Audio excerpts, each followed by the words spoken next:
Okay, councillors, I'll declare the meeting open. I'll begin by paying my respects to the traditional owners of the land and acknowledging their elders, both past and present. And by just letting you know that I think all of the councillors are now on the line, other than Councillor Iskander, and Mr Naylor is working to try to resolve that. Ian, are you with us? Okay, I'll just wait until Ian gets back to go through some formalities and some housekeeping matters about the use of the system. Before that, I'll go to apologies. Are there any apologies from councillors? No, no apologies. I'll also give a notification that the proceedings tonight will be live streamed and will be recorded on the internet for posterity. And we do that to make sure that everybody is aware of the legal ramifications of comments that they might make in the public domain. Councillors, are there any disclosures of interest tonight? No disclosures? I'll move to the moment of quiet contemplation. Could I ask everyone to remain silent for a moment of quiet contemplation?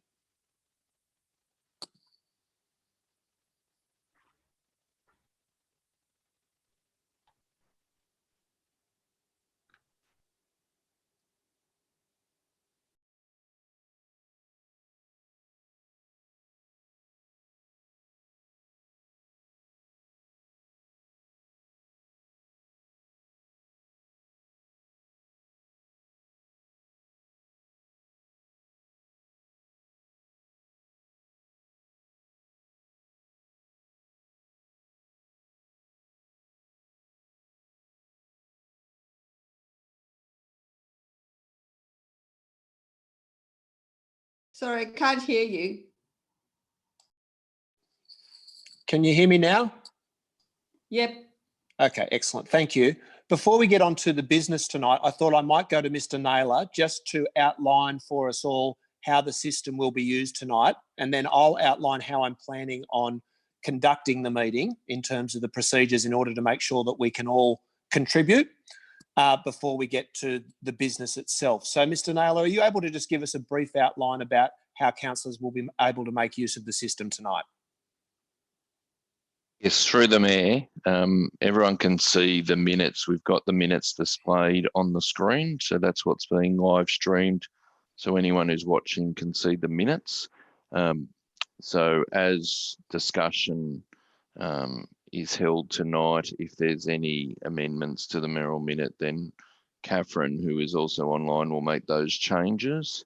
And the way you utilise the system is the Mayor will have an order of speaking, but at the end, when it comes to voting, the Mayor will ask you to raise your hand and he'll count the number of votes so we can clarify the voting record for tonight. Okay, thank you very much. Are there any questions for Mr Naylor before we move on to the business? Yeah, I'm not quite sure where I can see those minutes. I can see Darcy's face, but that's all. That's unfortunate. I can only see the minutes. If you choose in the top of your screen, there's either a speaker view or a gallery view. If you choose the gallery view, you should see the councillors and staff on the right and the minutes on the left. Right, thank you. Okay, thank you very much for that. In terms of the procedures, as Mr Naylor has suggested, I think the aim will be to make use of the process that we've had so far with our teleconference briefing sessions, in which I've just gone through councillors in alphabetical order. I'm sure many people will want to make contributions and raise questions tonight. So I'll seek to do that in the same sort of orderly process. Does anyone have any questions about the procedures?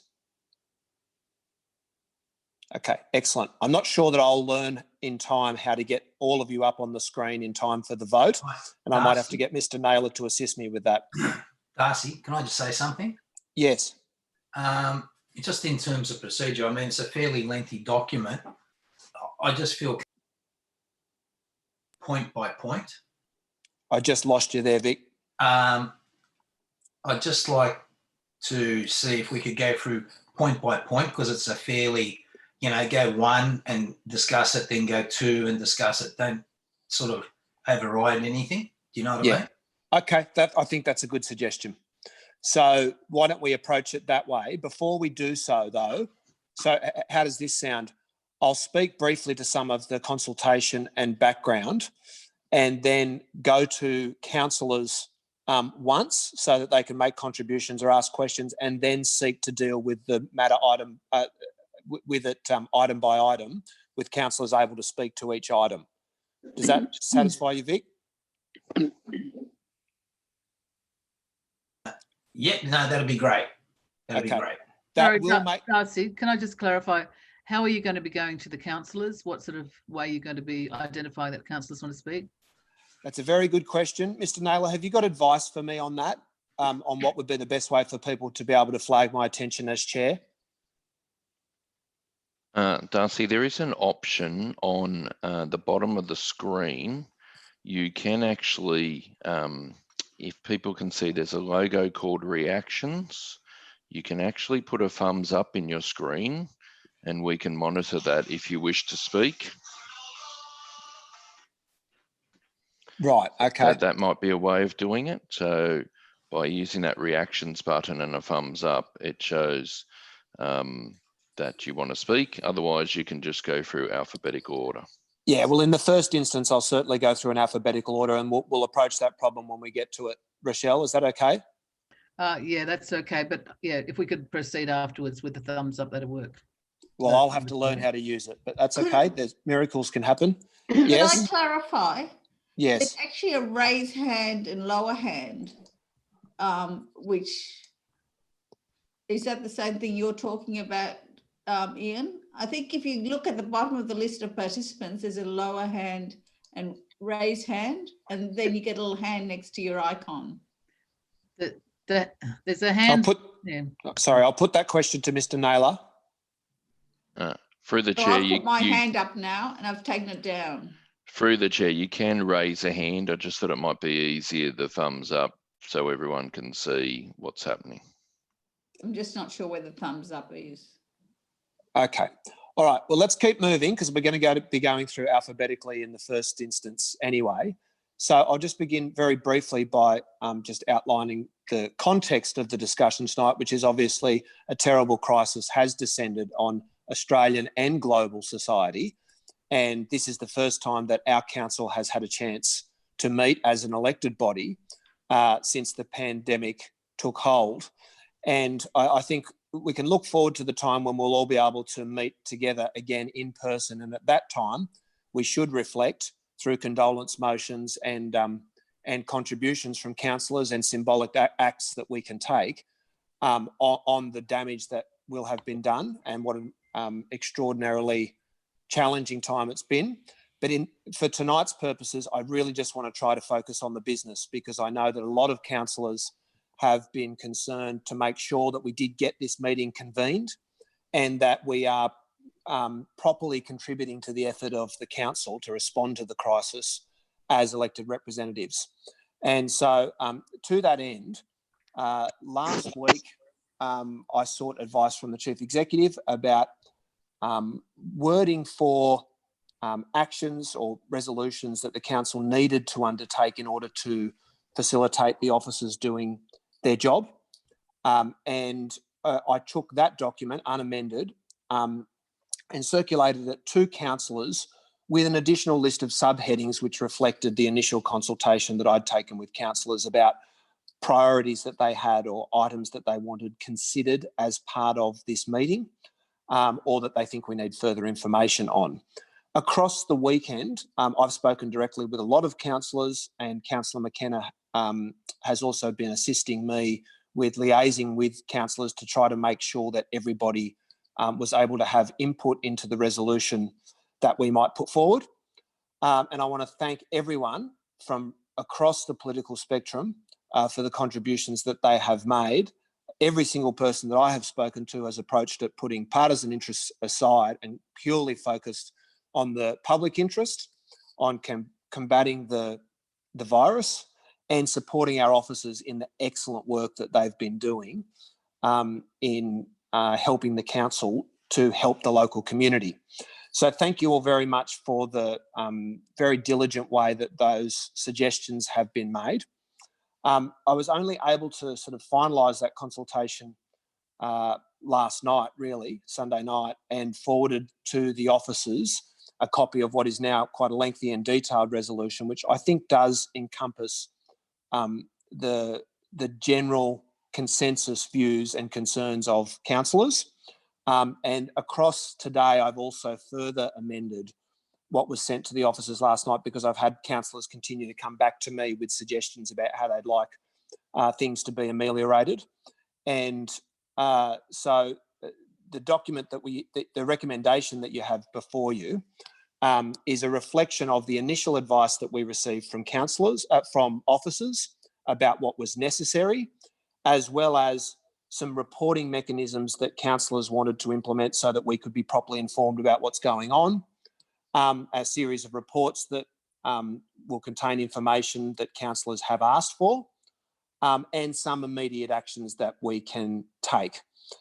So I've done my best to try to make sure that there's something tabled here which is reflective of everybody's views and priorities.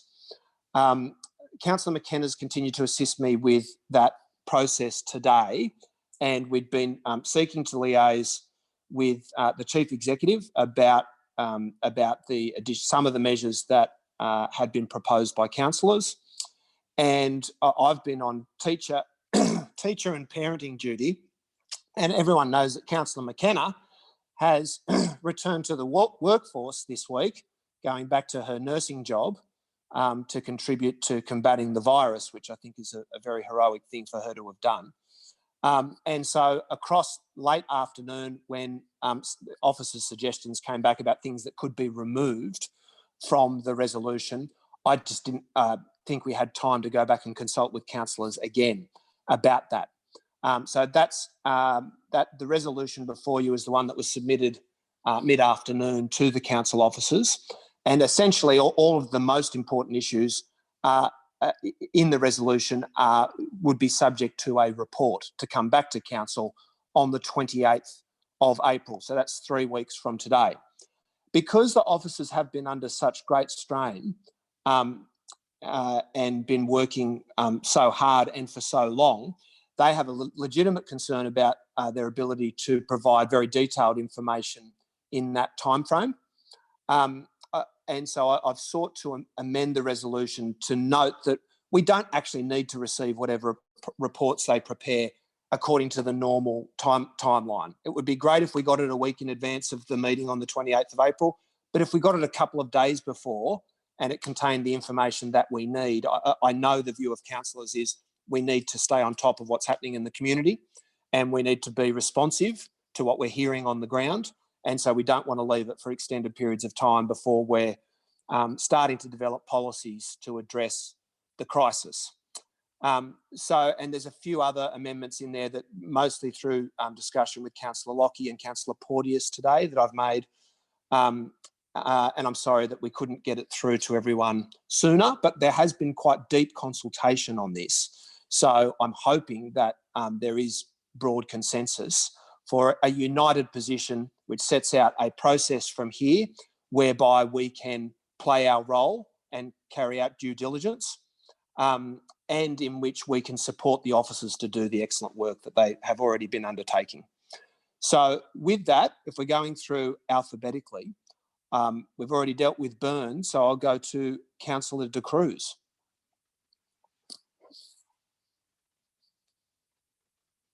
Yep, thanks, Darcy. Well, thanks, Mr. Chair. Yes, I think I'd like to thank the officers because I appreciate that they're working under great stress. It's very difficult at this time to guess what to do, and people working with the public are under extra pressure because they have to protect themselves and also deal with the public, which is reacting in different ways to lots of activities.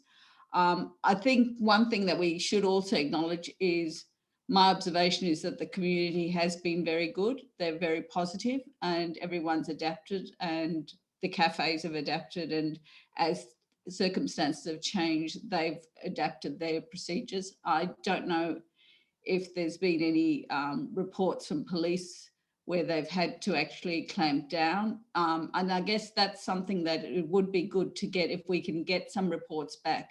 If there are particular areas where the community is having difficulty in meeting the social distancing requirements, and whether we can do anything sort of proactive and educational in that area.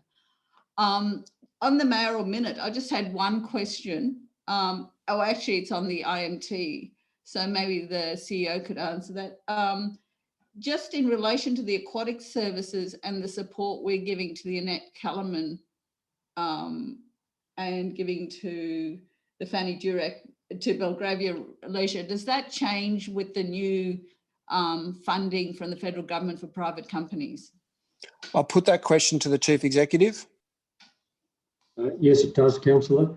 The funding does change because they have access to the $1,500 allowance, the JobKeeper allowance. So the Belgravia are in a much better position than they were previously. We've agreed to fund positions that are needed to maintain the pools, essentially around both the physical maintenance and their record keeping to reactivate people when they come back on. Most of the other discussions between Belgravia and the Commonwealth as part of their job seeker package, and we're I think the discussions with Belgravia continue at least daily, if not more often. Okay, thanks. Councillor Drury. Thank you, Mayor. I'd like to thank you for putting forward this minute, the staff and the incredible work they do, and for our community for coming together and doing the things that are happening in each little street and area, which has been really wonderful to see. Okay, thank you for that. I've momentarily lost my internet link to be able to look at the list of councillors. Who's going to help me by telling me who's next in alphabetical order? Is it you, Councillor Kiat? Could well be. I'm happy to speak now. Yeah, you take over and I'll get back to the list. Okay. Look, I want to echo the statements made regarding the staff. I think Margarita put it well when she said we're really in uncharted waters, and all the decisions that are being made with really imperfect information and with things changing daily, and the stakes couldn't be higher. So yes, a sincere note of thanks. Darcy, Mayor, can I just clarify with you, are we proceeding on the basis proposed by Councillor Macri that we speak to each of the 10 items in turn? Well, it's not my intention to split the matter for voting, and no councillor through the consultation has indicated to me that any component of the resolution is unacceptable to them. So we'll be here for a very long time if we were to split it up into 10 separate motions. The purpose of the consultation has been to establish consensus. In relation to questions about each item, I think that probably would be useful to do. So once we've heard from each councillor now, I think we go back through the resolution prior to voting. Any councillor who wishes to not speak to, but raise a question or clarify something about any component can do so. We deal with it sequentially, and then we go back and vote on the item itself. Councillor Kiat. Thank you, Mayor. Look, I'll get to the point, and I just want to talk about some of the priority items that I sought to raise with you, Mayor, and which I think that we should keep at the forefront of our minds and try to achieve going forward. The first of which is the childcare issue, and everything that is in the Mayoral minute, I think I agree with. We're in a bind, as we all know, because of not being able to access the JobKeeper allowance. And nonetheless, I think we should maintain all of our childcare services and provide them for free. And I think we should also maintain all of our casual staff who work in the childcare centres. And indeed, I think we should maintain all of our staff. And if there are to be any change, if there are any changing to staff, I think we should be making that decision at a council meeting. And I say that not because I think we should be involved in the nuts and bolts of day-to-day operations, but I just think that those decisions are of such great weight at this time that they should be reported to council and authorised by council. And if we're happy to reduce the hours of casuals or to let casuals go, then we should make that decision at this level. The other point I wanted to make was around residential tenants. I'm sure many of you have spoken to neighbours, or maybe you're experiencing yourself hardship due to being a tenant. I'm very lucky that I've been able to keep my job, but many haven't, including many in my own building. And we really need to do all we can to be putting pressure on the government, who have been empowered to make regulations to protect tenants, to do so. Otherwise, we'll see people in serious strife, because we know that many people are falling through the gaps in terms of the JobKeeper and the job seeker allowance. So I think that should be a priority going forward. It's not something that we have a great deal of control over, but I'd like to add our voice to the advocacy in that sphere. And I think with respect to any of our tenants, we need to show that best practice, whether they be our affordable housing tenants or commercial tenants. Okay, thank you for that. Now, the people I skipped over were Councillor Hesse and Councillor Iskander. Councillor Hesse. Thanks, Mayor, and thanks to councillors and anyone listening in. And I apologise, I don't think I've got my picture up there. I think there's a technical issue I'll have to work out later on. Thank you, Mayor, and to the CEO and all staff for all the work that you've done, not just for tonight, but over the last few weeks. It's been a challenging challenge for everyone. And I'd like to thank the staff for taking on, for the discussions we've had by phone over the last few weeks, and and I guess we councillors have shown support in those meetings for things you've done, and you've taken advice from us too. I think it's been a good and useful discussion. I'd like to say too, I agree very much with I think everything that previous councillors have said. To just go to the particular issue on the JobKeeper allowance and childcare, I too have talked to many residents, as I'm sure you have, and there's been a lot of concern here. It's pretty clear that the federal government's decision has disadvantaged local government, and that's not good enough. I think we need, as Councillor Keat said, to pressure the federal government, but our Premier, to who we in local government, we exist at her pleasure, I suppose, or the pleasure of the government of the day. Our Premier has a seat at the National Cabinet, and I think she needs to know very clearly that we support the extension of the JobKeeper allowance to our childcare centres and all of council business. It's fundamental.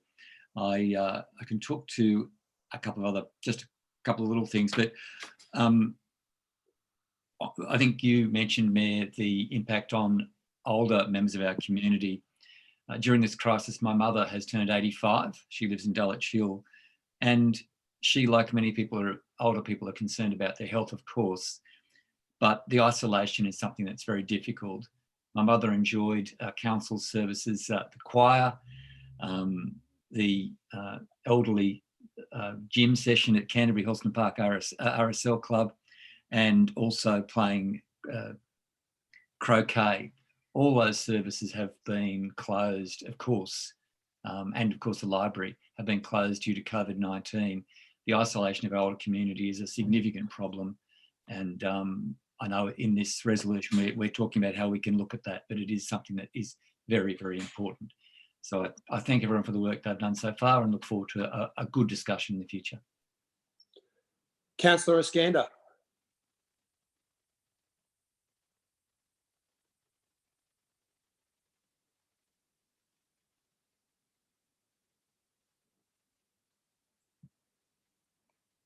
I might try and come back to Councillor Iskander. Who does that bring us to? Sorry. Councillor Lockie. Thank you very much, and I will reiterate the thanks to the staff for their excellent work in this time.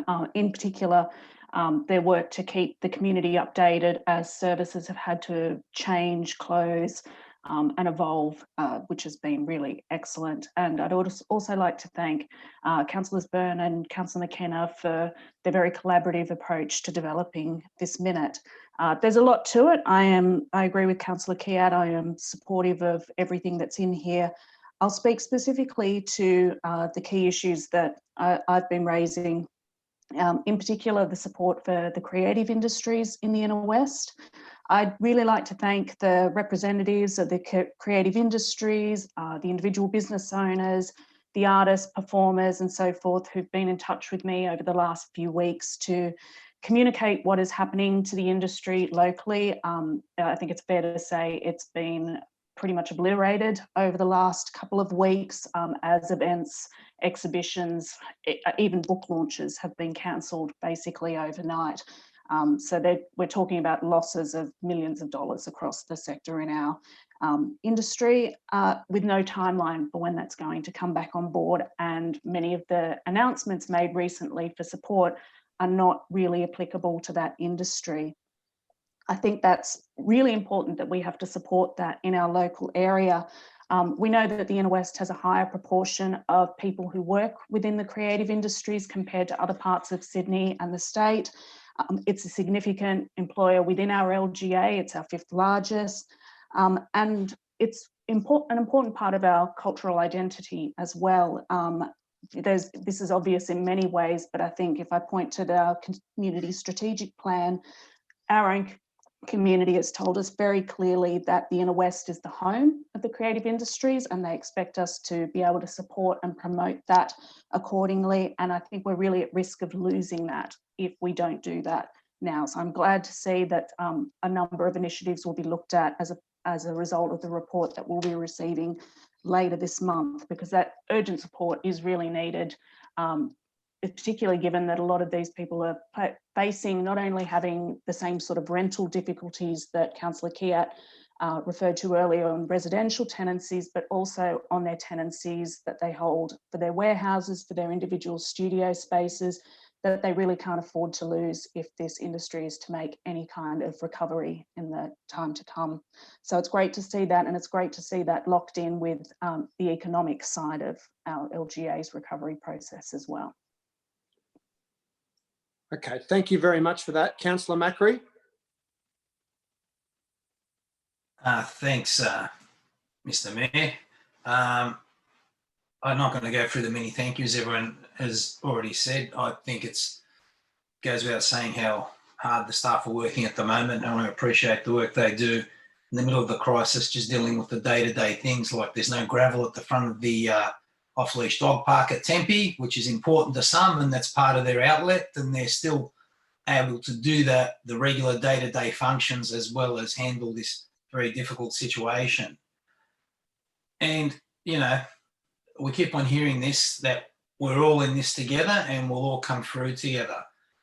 And that requires all of us in the community, from people in creative industries to workers on the strip, to mums and dads, to children that are actually suffering from not being able to go to school, and HSC students that are going to suffer in this last year, to sort of pull together. And there's a cost that everyone must share.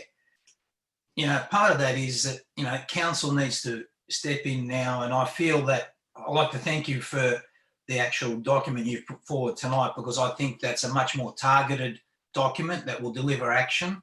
I thought the first draft, and it was a draft, was a little bit light. And I think this is more targeted and focused and will get some benefit to the community. And I think that's what we're all here to see. And there's a number of issues in here. When I spoke about going through them individually, I don't want to go through them individually, just have the opportunity to speak on a couple of items. I don't know if this is the right time now to raise them. Go for it. Looking at the stuff you've put in about the council's tenants, I mean, the private sector landlords are expected to kick in, and I expect the council should kick in as well. I know there's a number of council tenants that are struggling, and I'm not going to name them and go into it. And I've had some feedback that the process has been a little bit difficult for them. But, you know, hopefully that resolves itself with your actual notice of or this mayoral minute. And part of the difficulty is, you know, some of them, if they get rent relief, they might be able to open in some limited form, but not at the current rent they're paying. The other option is completely closed down and there's no benefit to anyone, and a harder start-up and a loss of any built-up community support that they did have. The other sort of bigger things, and there's one thing that's not mentioned in here, is the impact to the LEP. The LEP is a document that needs to be heavily consulted with the community, and I'm a little bit concerned that it lies a little bit silent on that. And the time frame, we should get some advice on that if we could, what the impacts to the LEP, because I don't want this LEP to go underneath everyone without actually being properly consulted. I think that's really important. The actual, another thing that I've picked up is that basically in here we've noted that the demise of the Inner West Courier, you know, some will say hallelujah. I always thought council's requirement to advertise, DAs and things like that, it's a little bit out of date as a method of contacting people. You know, the money we save from advertising there, I think what we should be doing is looking at expanding the notification around the actual applications themselves, where people get a direct thing, not to have to try and look for a little 2-line ad in a paper. I think we've got to write to the government on that and tell them this is the way we want to go and lead the way in this sector. I think it's much smarter, much more in tune, and it's much more connected to the community that way. And I think we've got to push for the government to come and assist us with our staff. I think that's the right way to go. But be aware there's a lot out there in the community that are afraid of losing any of these frontline services. So we must make sure whatever that decision is, they don't lose access to them, particularly the Meals on Wheels and the other community functions that we do have. Councillor Macri, I'm just going to move an extension of time of 2 minutes, just so I can keep some record of the time, but we are over, and my intention is certainly not to cut anyone up. I'll wind up now. And there are things like the things that services that make this council unique to other councils, like the Magic Yellow Bus and all that. Like I'm happy for staff to be redeployed in other areas until we can restart those services. And I know they'll work with the actual staff, with the management and do that. And I'll leave it at that. But thank you to everyone, and let's all pull together and get through this. Thank you. Okay, thank you for that, Councillor McKenna. I thank the staff also, but particularly for their proactive way they got onto this issue very early, and the amazing work that they've done in getting the staff working from home, and the communication that's been going on with the staff. I think that's been excellent. Otherwise, I think other councillors have already said most of what is important. I think that there's a very strong need for us to be strong advocates for our community. The various different levels of the childcare services are all having their own issues for us, the council, and we absolutely need to advocate very strongly to try and resolve those issues, and especially for our arts and our arts community as well, the difficulties that they're going to have, and our business owners as well, because as we know, some of them are in a dire straits. So thank you for the minute, and we look forward to moving forward and getting to the point where we, outside of this COVID-19 world. Thank you, Councillor. Councillor Passos? She's not listed as being in. Right, okay. I'll just get Mr. Naylor to check on that. which brings us to Councillor Porteous. Thanks, Darcy. Yeah, look, I look forward to meeting with everybody in person again soon. But look, I'd just like to, first of all, as well, thank and acknowledge the staff for the extraordinary work that they've done in a very difficult time. And also to thank the Mayor and Councillor McKenna and for this mayoral minute and the good consultation process that has occurred in order to bring it to its very extensive lengths.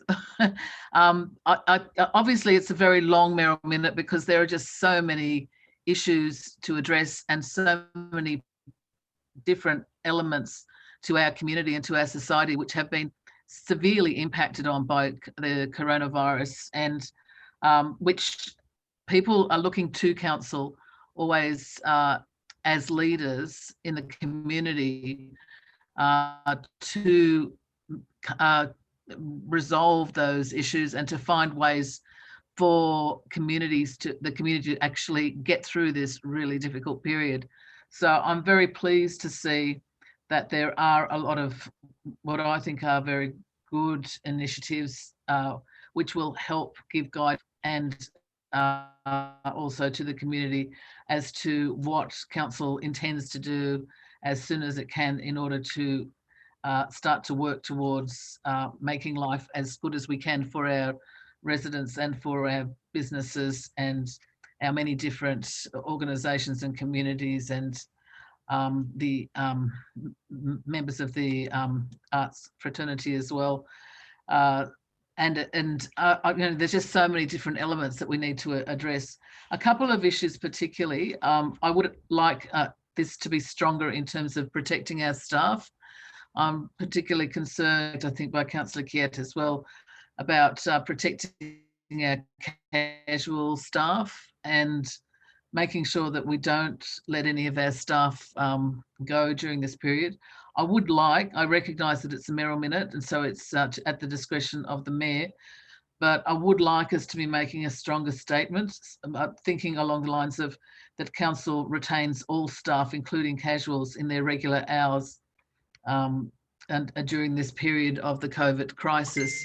I just think we need to give a really clear guidance to the CEO that we don't want to see anybody let go. We don't want anybody to be losing their job with council.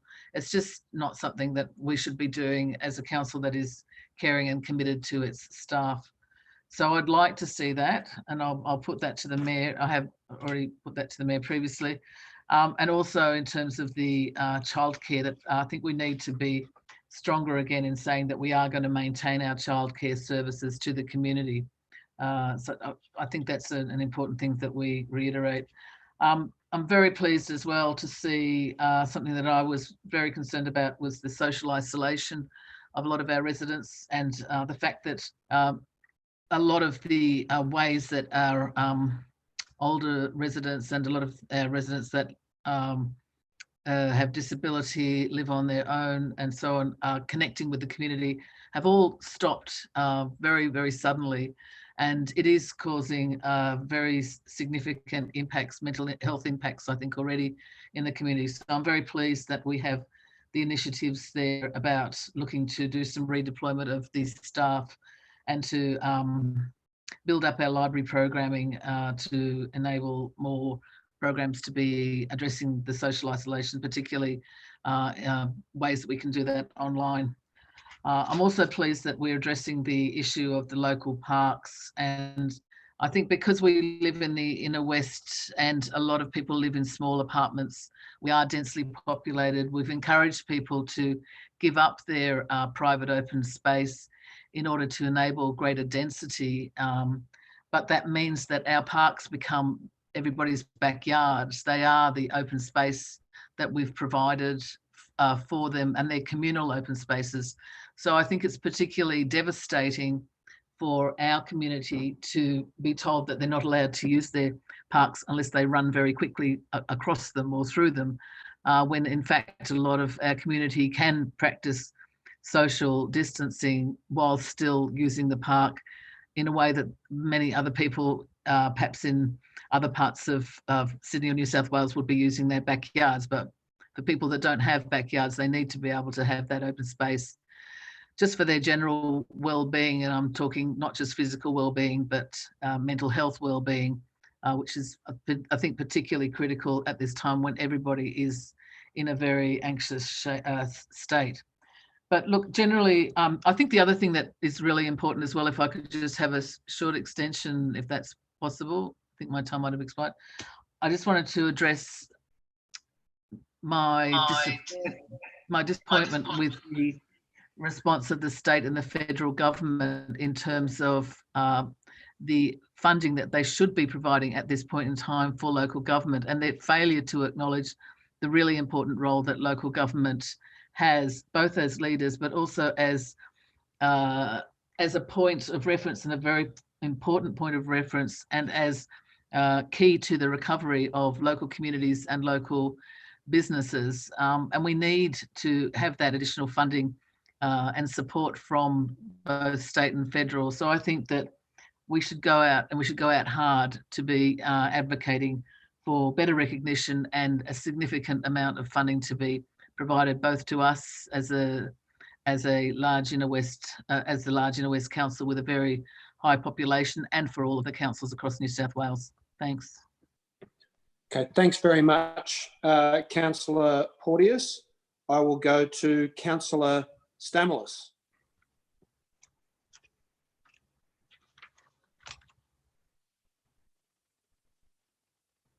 Actually, sorry, I've missed Councillor Rosidi.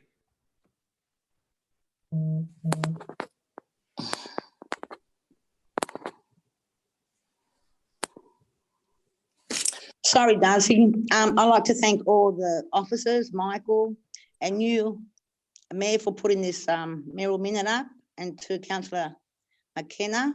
And just to say that whatever we can do, I'd like to do, because the older residents are really, really suffering, and they just don't understand that they have to be left at home. Absolutely. And that's all. Thank you, Councillor. Councillor Stamoulis. Oh, thank you, Mr. Mayor. Can you hear me? I can. Oh, thank you. Mr. Mayor, I'd first like to thank our residents who have been working very hard, making huge adjustments to their lives in these difficult challenges. And one thing that I've noticed is that in particular is that they've set up a lot of support groups, Facebook sites to assist each other. That's wonderful to see the great care within our community itself. For our local businesses, it's simply difficult to comprehend what they're going through. And I know that one or two councillors have mentioned our work towards big business recovery planning. I think that's very essential. To our council staff who have been working exceptionally hard and achieving great results over this time, thanks to them. And also to a few missing industries.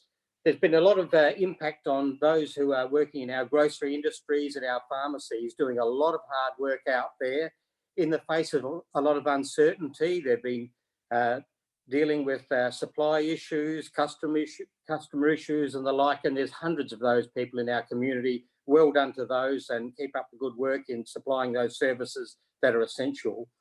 Council itself, it's fantastic to be back meeting again in these circumstances that we're in, working and planning and making decisions for our community. Two particular issues that came to mind that I hope the Mayor and fellow councillors would be happy to add to the Mayoral Minute tonight, and I'm largely supportive of this Mayoral Minute. One is that there are some immediate impacts on our families in the Rozelle area from the West Connex project. And one of the amendments or items that I'm putting through is that council to contact the Minister for Roads and RMS to discuss the huge impact of West Connex around the Rozelle area and how this can be mitigated. It's so important now that our families, our residents are locked in and trapped in their homes and are having to face extended hours and even the usual work that it's being done by West Connex. So I would like that to be added in or considered for this evening. The other thing that I felt may have been missing from the motion is that there are a number of our local government organisations that we operate within, and it didn't seem to come out within this mayoral minute that we were working with them in any collaborative way. So I would hope that this following edition, the Inner West Council to contact ALGA, LGNSW and SS Rock to identify any areas for cooperation and collaboration across councils. So they're the two additions. Thank you, councillors. Thank you very much, Councillor Stamoulis. I'll go to Councillor Steer.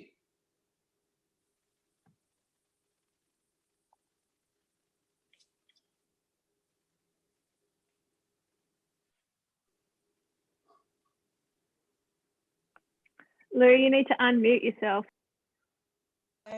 Ah, bingo, done. We've got you Is now. that fine? Can Yep. you hear me now? Okay, good. I've had a lot of trouble with this tonight, I can tell you. So I hope you can all see. Can you see me?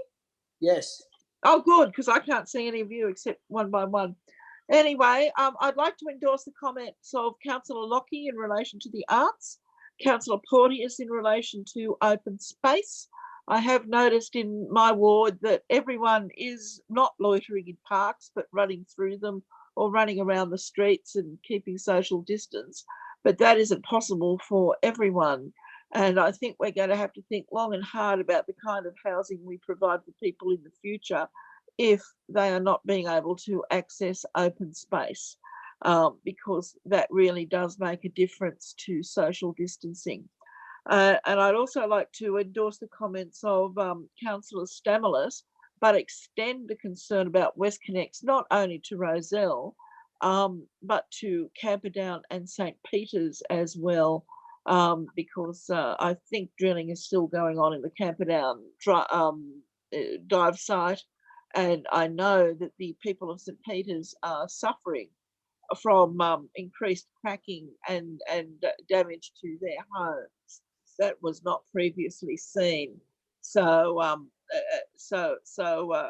I would like to extend our concerns about WestConnex to the whole of the Inner West where it affects people, because I think that is very important to acknowledge that while we're all in our homes and we're all being restricted, major construction work is still going on and impacting on everybody's lives, and nothing impacts us more than WestConnex in this area. Apart from that, I think this is a good motion. It's very comprehensive. And if we actually manage to do everything in it, I think we'll be the best council in Sydney. Thank you. Okay, thank you very much, Councillor Steer. Councillor York. Thanks, Darcy. Yeah, look, just to echo, this is obviously a very hard and anxious time for everyone, for the community, for our council staff, for each of us. I know I've been feeling that. I know each of us have been feeling that. We're juggling hard decisions about our daily lives, about looking after the health of our loved ones, about our own jobs and financial security, and feeling at a microcosm the same worry and anxiety that we know the community is feeling at different times and places around us.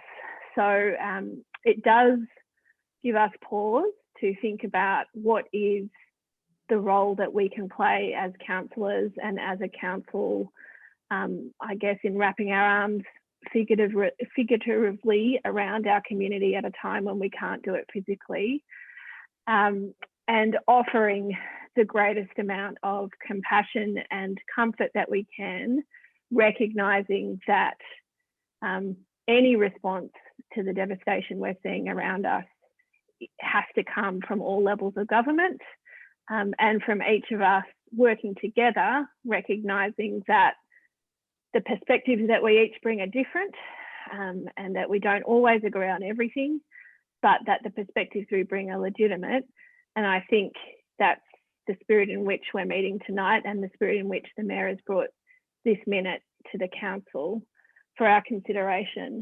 For me, in thinking over the last few weeks as we've been briefed regularly by the CEO and talking with each other about what we can do as council and councillors.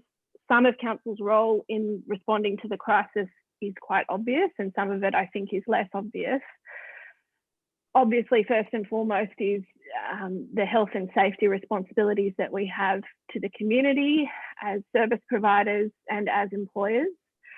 And I echo the thanks and gratitude that you've each expressed tonight to the staff for the superlative job and effort that they've put in over weeks, long days, to make sure that those priorities are at the top of all of our lists, and that the operations of the council are happening in a way that prioritises the health and safety of the community, takes direction from the experts in government that are leading the way, and looks after the staff at the same time.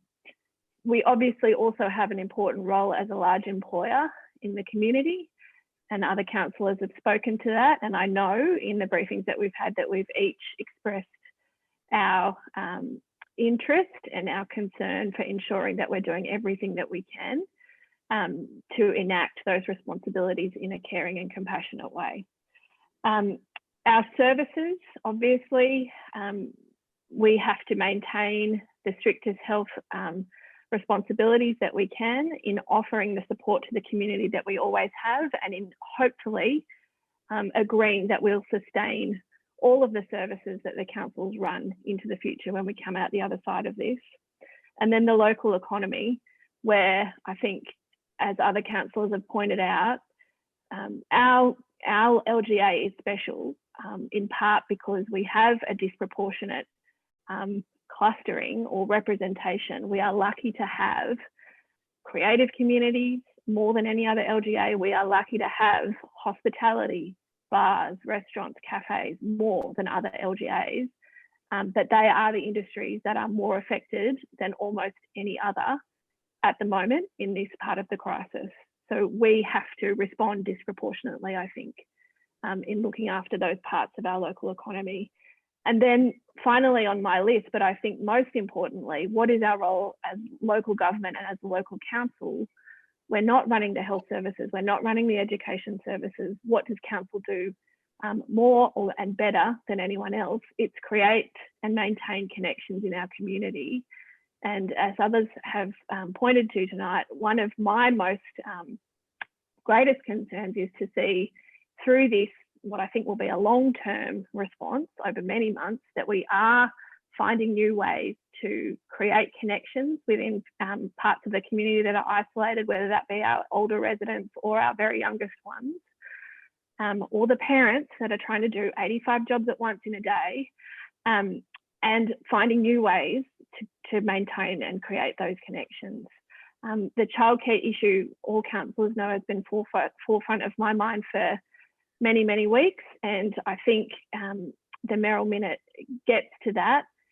It is vital that we maintain those services. It is vital that parents who are trying to retain their jobs and work through this crisis and through the anxiety that it induces are supported in a fair and equal way by the excellent childcare services that this council runs. So to me, that's a major hole in the federal government's offering that I can't see any other way. That has to be, absolutely has to be plugged. So they're the things at the forefront of my mind. I'm really happy that the resolution before us gets to those. I think this is going to be quite obviously a long haul.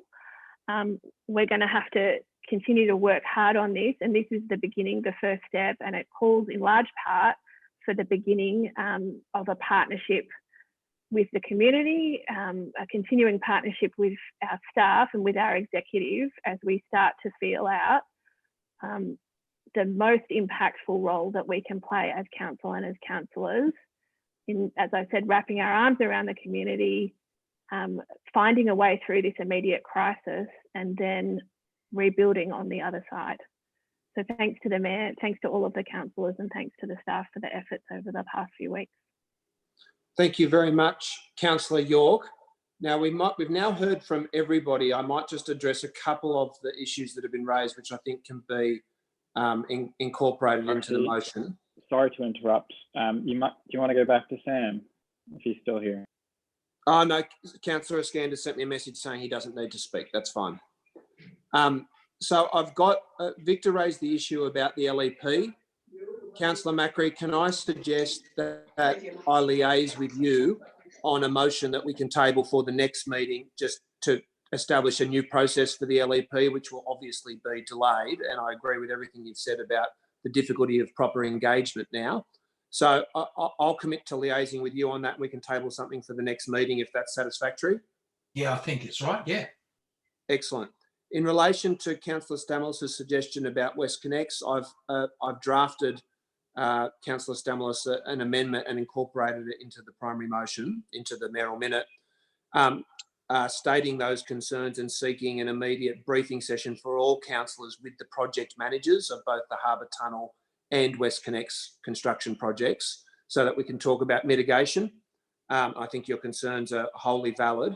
I'm open to an amendment if you'd like to draft it and send it to the minute takers about ALGA and Local Government New South Wales and SS Rock, although I'm certain that that officer level liaison has been going on throughout the last few weeks.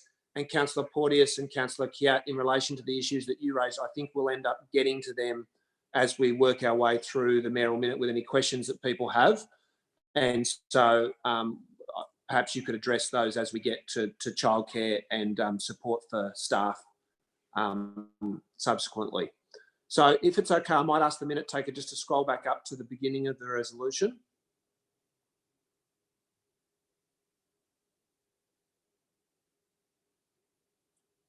So the first component is an official thank you to the officers of the council, to the Chief Executive and to the Chief Operating Officer who are with us tonight, and all of the team that work under them. They have done an amazing job, and I want to echo the universal support and thanks that has been offered by councillors tonight, not just to those, not just to the senior executive, but to every worker within the council for the work that they have done. And it's important that we record that as the first component of the resolution, and I presume there are no questions in regards to that. The second component is in relation to just noting the planning that's been undertaken by officers and the work that's the actions that have been taken through the incident management team. Those matters don't need endorsement from council, but I thought it important to table them as the context for this resolution. Is there anyone who has any questions about that? No? Excellent. We'll keep moving on. Yeah, sorry, Darcy, a bit slow on the mark there. I think my question is, we're noting those actions. Some of them are very significant decisions around rates. Is it the intention of staff that these will be reported to the next meeting along with the budgetary implications for endorsement? I'll put that question to the Chief Executive.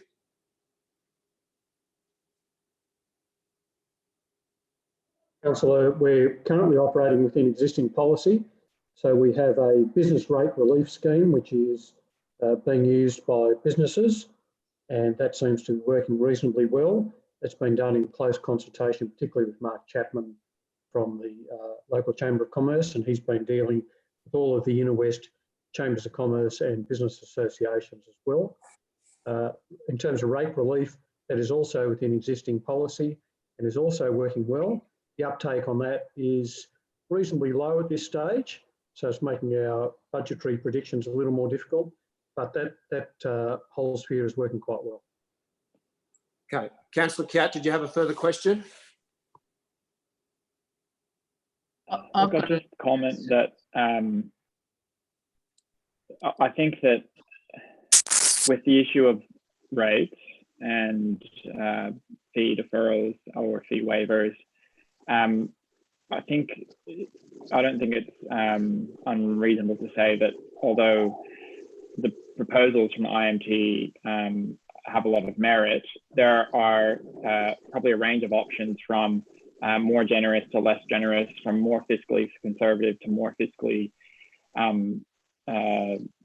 radical that we can take. and I'd like to be presented with those options. I think that's reasonable, and I don't know that the other councillors would disagree with me on that. And again, that's not any disrespect to the proposal, but I think I would like to see, how that proposal was reached for this particular crisis and what the options.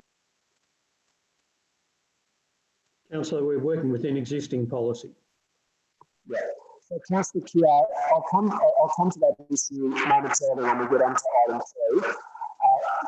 Councillor York, I've just seen Franklin a moment ago. If you could give him our regards, good to see him. And Councillor Porteous, I believe you had a question in relation to item 2. Yeah, Darcy, your sound was just really bad. I don't know if anybody else noticed that as well. I couldn't really hear what you were saying. It sounded like you were underwater or something. Can you just say what you said again? Okay, can you hear me now? Still really bad. It could be that we all need to mute. I don't know if that's a problem.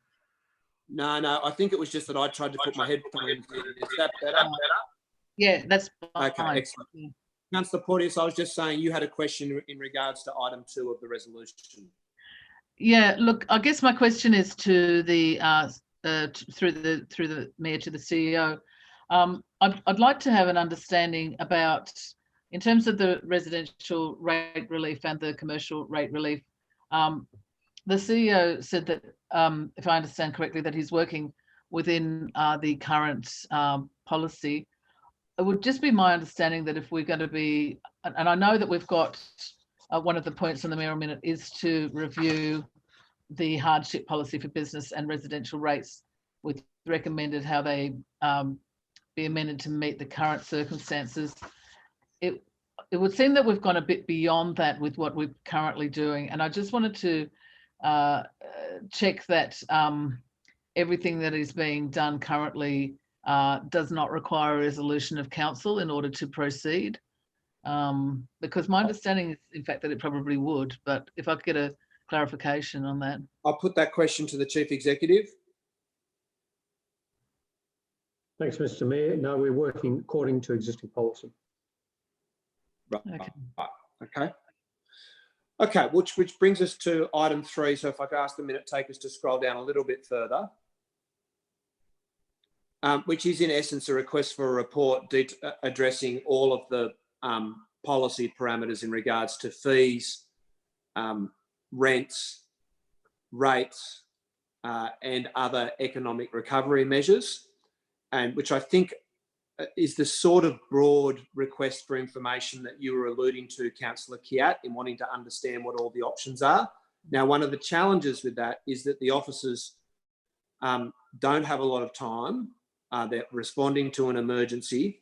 And so the wording I've deliberately used is a preliminary plan for amendments to regulations, etc., recognising that between now and the 28th of April, they may not be able to undertake a proper analysis that would satisfy you or any of us necessarily in regards to all of the different options.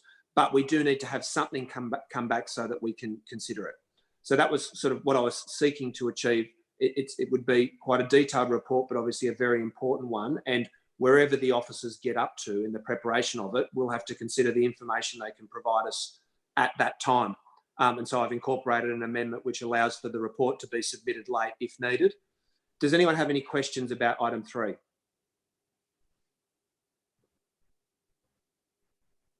No questions? Thanks, Mayor. I think that is the kind of information I was looking for. Yeah. Mr. Mayor? Yes, Councillor Stamoulis. Mr. Mayor, just to clarify this, are we going to get this in terms of the budget timeline? So we'll get the impact on 1920 and also 2021. Is that the general theme?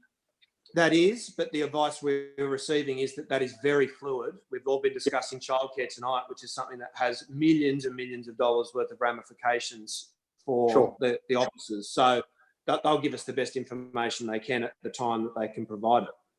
Thank you. Could I just ask a question? Yes, Councillor De Cruz.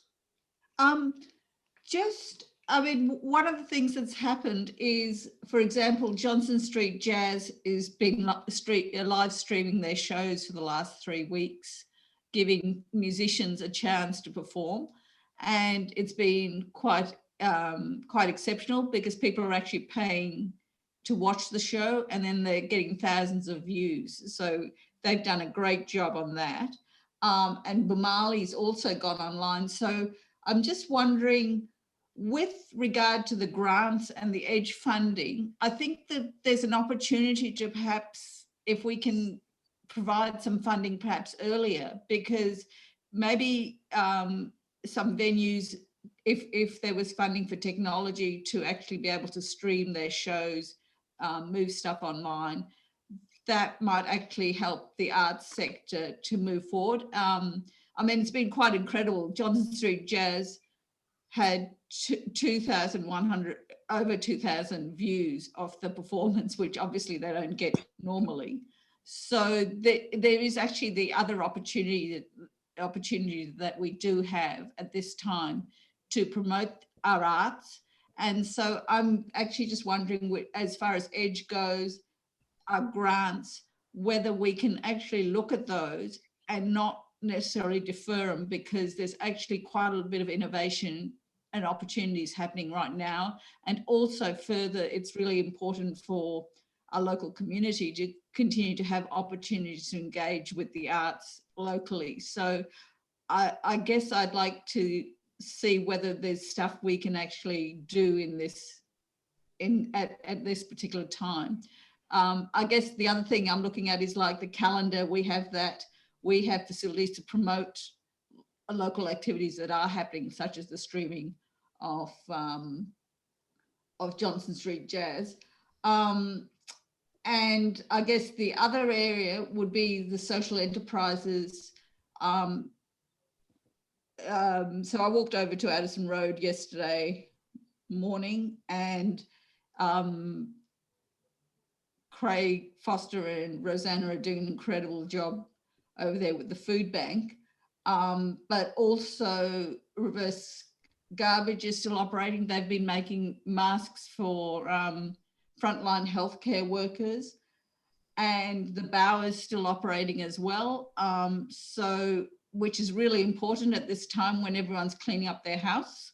So I think we also need to acknowledge that there are actually some services still going on, and there's some businesses adapting as well. So I don't know if we can look at our grants and see, maybe, because I saw somewhere that we're not proceeding with our grants at this time, whether there's any opportunity to actually see which grants we can actually give out at this time. Councillor, I guess I'm just asking that we look at whether we can fund people who are adapting to new ways of doing things, particularly at this time.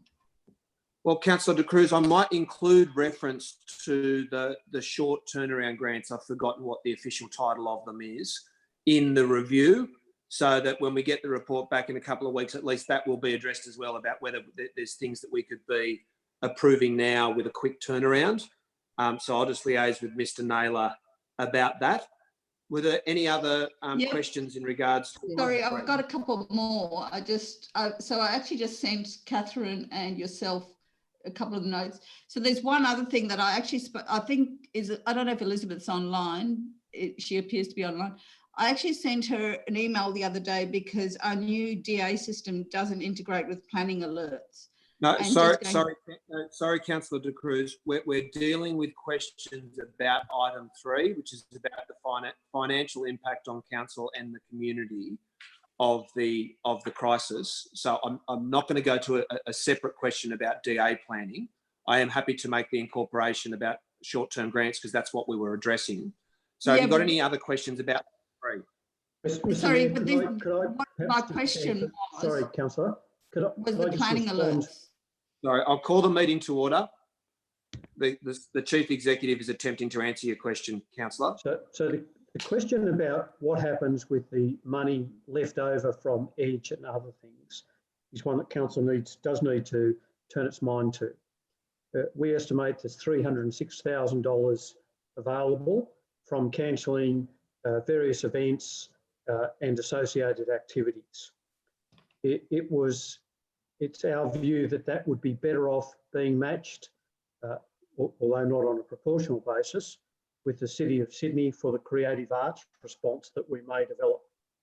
But councillors need to decide whether they want to allocate that $306,000 elsewhere or to the creative arts response that we think might be appropriate.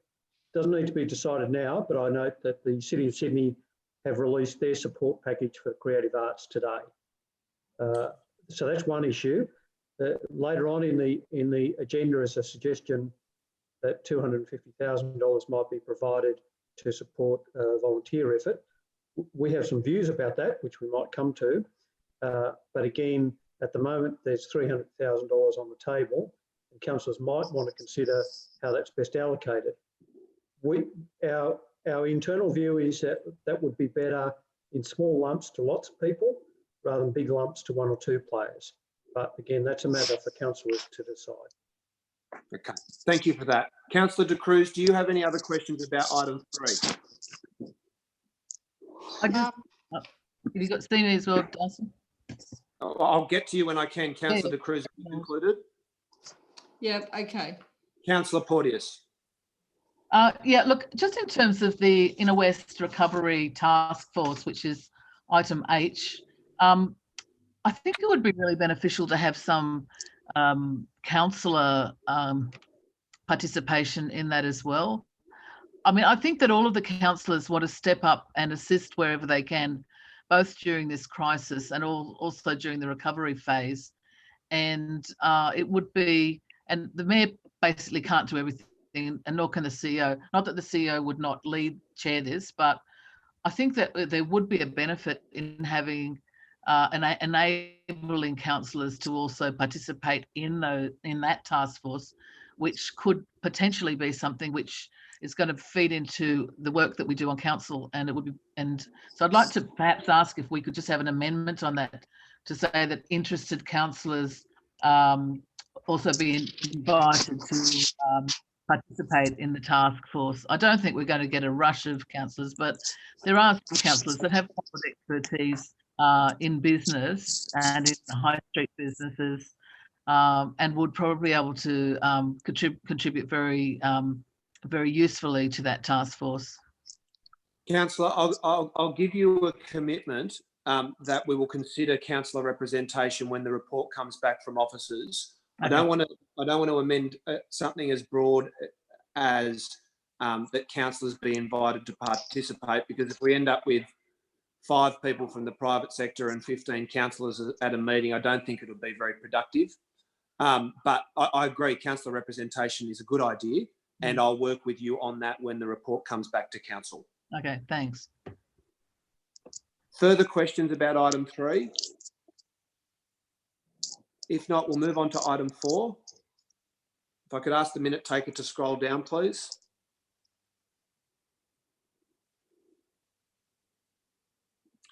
Item 4 is expressing our thanks to New South Wales Police and to New South Wales Health and all of the other service providers for the outstanding work that they've been doing. And it just makes note of what a number of councillors have referenced, the very significant mental health and physical health impacts that are likely to occur through this crisis and through the isolation. And that's something that will stay on our agenda, obviously. I presume there's no questions about that, in which case I'll move on to point 5. Sorry, Councillor, on point 4, do you mind if I just raise an issue? We have both our own staff and the police being chasing rats or rabbits down tunnels. We've had complaints about people not being involved in social distancing, and some of those are beyond the pale. We've had some racist complaints, which I know you deal with later on, suggesting that particular communities are breaching conditions. The police have spent 4 hours today chasing up one of those matters, where the community involved were doing absolutely the right thing. We've had a complaint from the neighbour of a health clinic being established. He's concerned about his car parking. That has caused considerable delay to the health clinic and to the organisation. That person is entitled to be consulted and discussed with. But again, there is a great diminution of the responsibilities the police have in trying to deal with these matters. And I think thanking them for their work is terrific. Minimising the extent to which they need to deal with minor issues would also be of considerable value. Right. Okay. Thank you very much for that. I'll move on to item 5, which is in regards to the work of NGOs and charities. Councillors will be aware, because I'd updated you previously through our briefing sessions, that I've been convening twice weekly a teleconference with all of the major NGOs throughout the Inner West. And I know by virtue of the collection of people that we have on the council that all of you will be intimately aware of the work of these organisations, both before the crisis and now. They've been doing an amazing job under very difficult circumstances, but they are getting pretty desperate. A lot of them have worn down their reserves of food and money in trying to address the crisis in just the first 3 or 4 weeks. And they're desperate for a cash injection, really, from the New South Wales government, which I think we need to advocate for very strongly. Obviously, with all of the billions of dollars that are floating around, then one of the best investments we could make would be in organisations such as these to make sure that people aren't going hungry, and that we are reaching out to and breaking down isolation for vulnerable people who are stuck in their homes. So through the process of that information sharing and regular updates, one of the things that became very apparent to me was that all of these organisations are dependent on volunteers. And there's now one of the very few positive consequences of this crisis. There's now more people than ever in our local community putting their hand up to say that they want to do something to help people in their street, in their neighbourhood, in their community who are whose lives are at risk. And I thought one useful way for us to look at it is that this is not, it's not a central responsibility of council. It's not something we've had to be directly involved in previously. It's not mentioned in the Local Government Act, but one thing that we can do is make use of our resources and community connections to try to help these organisations to mobilise the community now. And so through those discussions, I had floated the idea with them about council not taking on a volunteer coordination role, but working with them to develop a system that could be centralised and that would be beneficial to all of them. They all think that that's a good idea, from Liz Yo at Newtown Neighbourhood Centre to Bill Cruz in Ashfield. They all recognise that they need council more than ever before now. And so I suggested to them that I would bring a recommendation to council that we actually fund that sort of volunteer coordination. Now, I've also stated to them that council's not in a position, given the enormous hit that we've just taken to our budget, we're not in a position to start handing out large cash grants for them for their operation, their day-to-day operations. That is a responsibility of both the New South Wales and, I would argue, the Commonwealth governments. And we should be the primary advocates for insisting upon that money flowing very soon to these organisations, but that we could work with them on the volunteer mobilisation. So I'm proposing that officers begin that liaison with those organisations. Won't be difficult to do because I've got them meeting with me a couple of times each week, and to sound them out about how that might work and to bring a report back to us about whether it can work. And I've also said, to be totally frank, to all of those organisations, if we get 6 different competing funding proposals about how you'd like to run a new operation out of your service, it won't work and we won't end up granting any money at all. What we need is for them all to get together and join as a team with a council officer to work out a system for how we're going to maximise the number of volunteers who could be combating hunger and isolation over the coming weeks and months in the Inner West. And I'm confident from the commitment that they have to that approach that we can achieve that. But obviously that's something that needs to be undertaken with close consultation between the council officers and those organisations. If I can ask the minute takers just to scroll a little bit further down.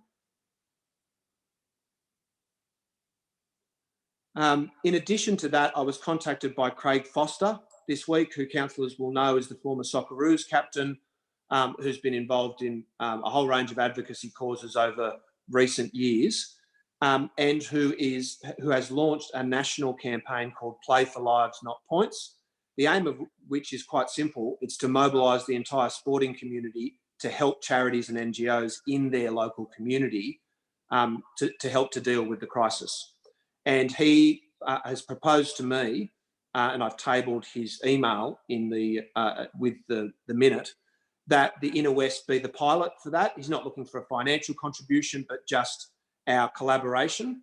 And I know that the majority of Inner West sports clubs have actually already been down at Addison Road packing food boxes all through this week, alongside people from the Sydney Swans and the Sydney Kings and Sydney FC. And it's really taking off as a grassroots initiative. And so I'm also recommending that we agree to his proposal and we seek to collaborate with them. So has anyone got any questions in regards to this item?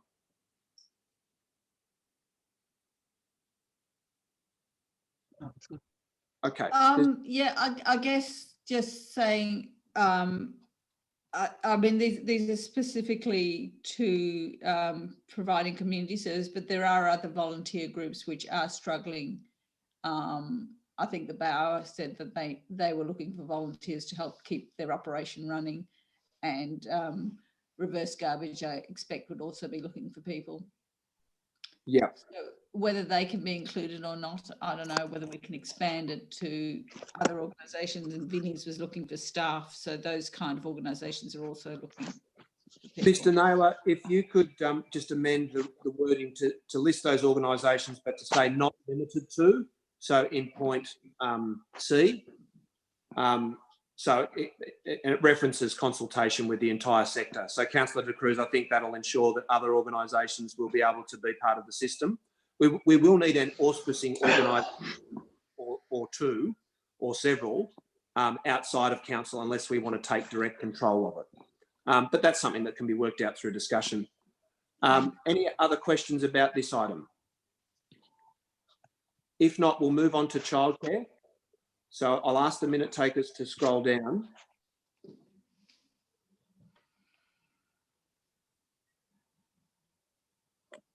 Thank you very much for that. So, councillors, the resolution as it stands will have us make urgent representations to the state and federal governments about the dire circumstance that the new funding arrangements has engendered, as has been spoken to by multiple councillors tonight, that we reiterate our commitment to high quality council-run children's and family services and the staff, and note that families accessing those services should have equal access to childcare services, regardless as that of privately run centres. That we receive an update to be tabled at the April 28 meeting with any additional information, which I presume there will be some because it's moving so quickly, and that we convene regular information sharing teleconferences at the officer level between council and Inner West childcare providers, which I presume is already occurring, but if not, it's a good idea that it should be happening. Has anyone got questions in regards to this? Yeah, Mayor, can I ask a specific question through you, Chief Executive Officer? Have we retained all staff, including casual staff, in the childcare sector? Put that to the Chief Executive. Thank you, Councillor. We've retained all staff that are fit for work. We have a number of childcare workers who are high risk of COVID-19 virus, and they have been returned to home. So we've brought on more of our casuals to fill those positions. This is an area of extreme risk for us and our staff, and for the kids and their parents. We are really worried about this. We've been in contact with the federal and state governments. The Leader of the Opposition federally has been incredibly involved in this based on the Inner West Council advice, and that's been extended elsewhere. Other councils have already stopped services. We've made a decision that we will continue our services available, particularly for those who are of essential and necessary duties. So mums and dads involved in, particularly high risk or essential services. We have not accepted new enrolments from people who would just want to leave Billy or Mary with them for the day because we can't afford to pay for that. So we are in dire circumstances, and this is the most serious issue facing us at the officer level. And the sooner a call is made by the federal or state governments, the better. But this is, as I said, extreme risk for our staff who are nervous and anxious. We've encouraged them to also advocate, and for the parents to advocate directly, particularly to the state, to the federal members, the Prime Minister, the Treasurer, and the Minister for Education on these matters, because this is, quite serious. So we are hopeful that there will be a response from the federal government shortly. I understand the Leader of the Opposition and his staff were meeting with the officials today on this, and I know the Mayor and Councillor York have been actively involved in that, no doubt other councillors, but this is a matter that needs a resolution as quickly as possible. Councillor Kiat. Thank you. Can I ask a question, Darcy? Yes, Councillor Porteous. Yeah, I just wanted a bit more of a clarification about what the says that staff that are not fit for work are at home. Does that, can he clarify exactly what he means by fit for work, and what he also means when they're at home? Are they still employees of council? Are they being required to take leave, unpaid leave, annual leave, or have they been laid off by council? If you could just clarify what that means. And Michael, it's actually quite hard to hear you. I don't know if it's possible to be a bit closer to the microphone. Thanks. I can hear Michael pretty well, but I'll put that question to the Chief Executive.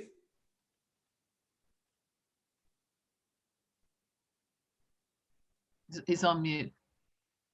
Oh, okay. Councillor, sorry if you can't hear me, I'm always softly spoken. The high risk staff.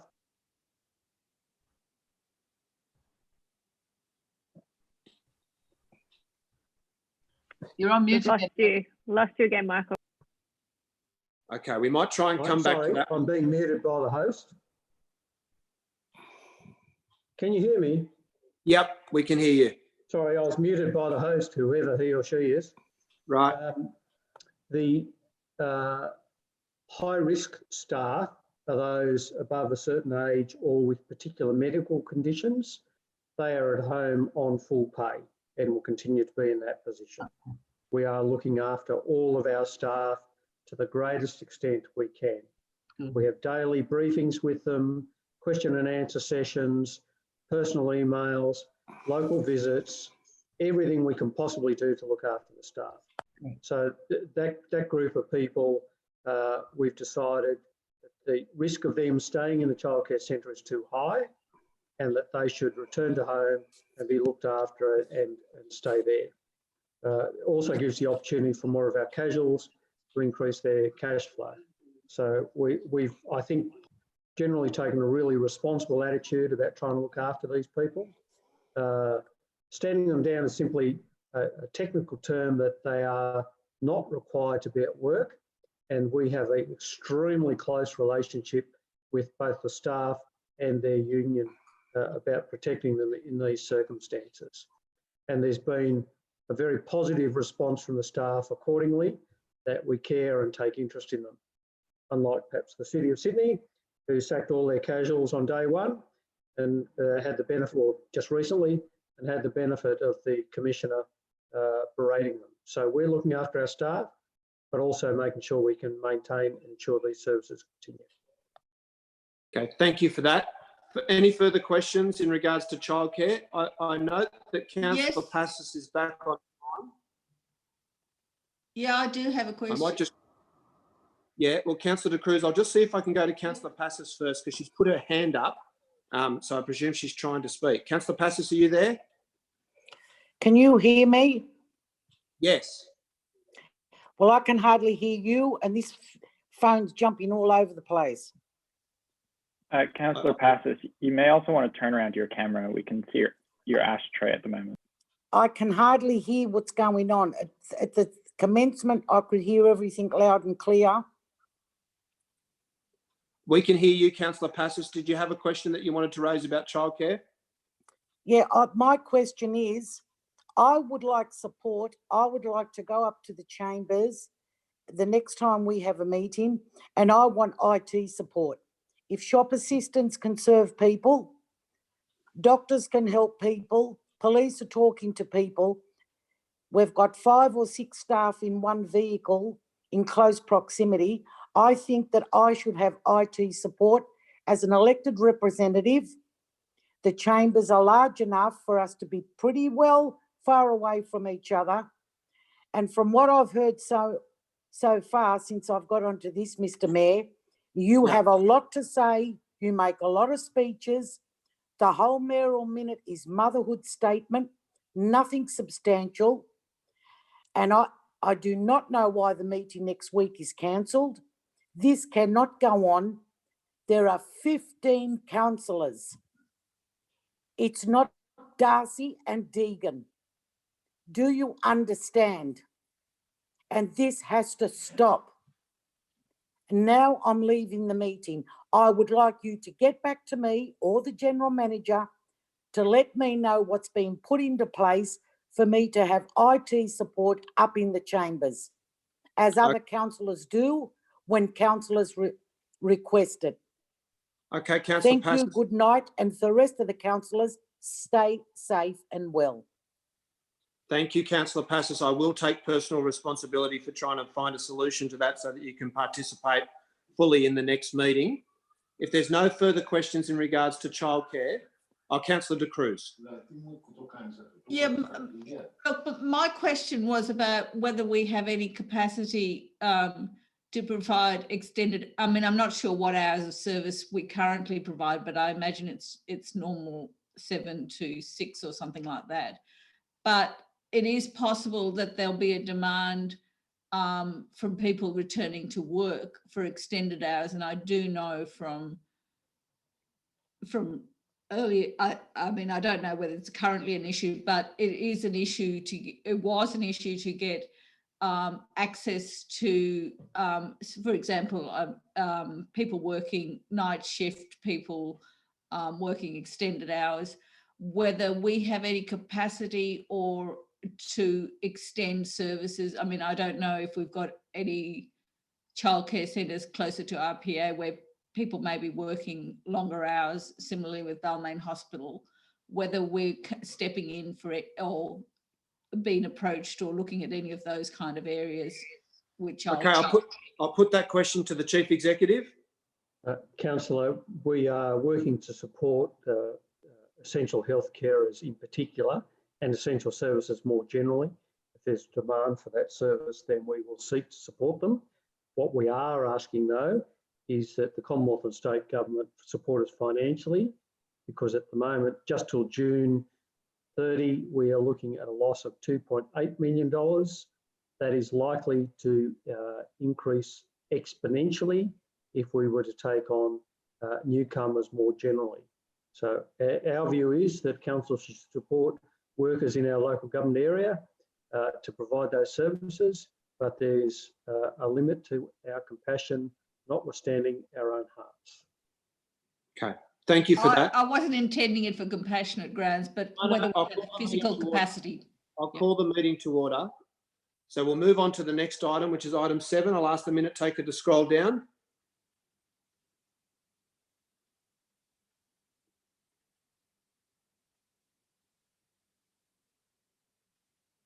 Oh, sorry, yes. So, councillors, this is in regards to communication with the community. Councillors will be aware that we've all been trying to find new methods of communication, as we're demonstrating through the meeting tonight. But bizarrely, at precisely the same time, our local newspapers have finally disappeared altogether. So, which poses statutory problems because we've been obligated until now to do notifications for development applications through the local newspaper, and it no longer exists. So there's a range of issues there that need to be considered in relation to how we're going to communicate with the community, both during this crisis, but also subsequently. I think it's also important for us to acknowledge and to recognise that there's a unique and important role for local government right now in helping the community to get in touch with each other, to communicate with each other. And there's an enormous reach through the council's data and resources that can be used on social media and through email and other things to help bring the community together and to promote good things that other entities within our local area are undertaking, as Councillor Stamoulis has alluded to. I think we'd all be aware there's this amazing plethora of things that the community are taking on for themselves, but they don't have any communication channels. So there's going to be a different role for councils, certainly in the immediate future, but perhaps in the longer term as well, in relation to not just how we communicate broadcast messages to the community, but how we facilitate real engagement between members of the community. And so that's going to need to be looked at very carefully.